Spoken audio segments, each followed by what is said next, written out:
မင်္ဂလာပါချဲ page ကနေကြိုဆိုလိုက်ပါတယ်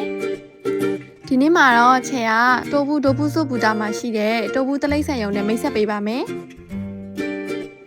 တိုဘူးစုကဆိုင်းသမမီယာရှိတို့မြို့မှာရှိပြီးတိုချိုဘူတာကနေသွားမယ်ဆိုရင်တော့2 နာရီလောက်တော့ကြာပါတယ်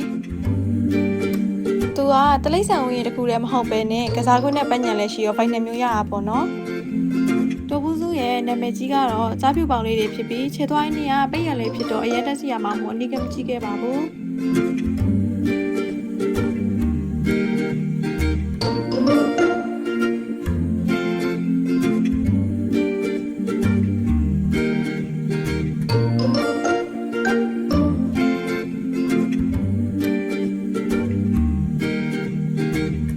နေ့လယ်စာအတွက်မိုးဆိုင်နေလည်းရှိပြီးတော့ဈေးလည်းမကြည့်တာမို့တော်တော်အဆင်ပြေရလို့ပြောရမယ်ပေါ့နော်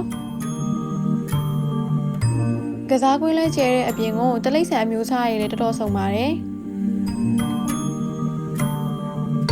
ပြန်ကန်ဒီမှာလှေနဲ့ရဟတ်စီပြီးတော့အပေါ်စီကနေမြင်ရတဲ့မြင်ကွင်းကအရန်ကိုလာပြီး relax ဖြစ်တာမို့ချေရလက်ညွှန်ပေးလိုက်ပါတယ်နော်နောက်ဗီဒီယိုတွေမှာပြန်တွေ့ကြမယ်နော် bye bye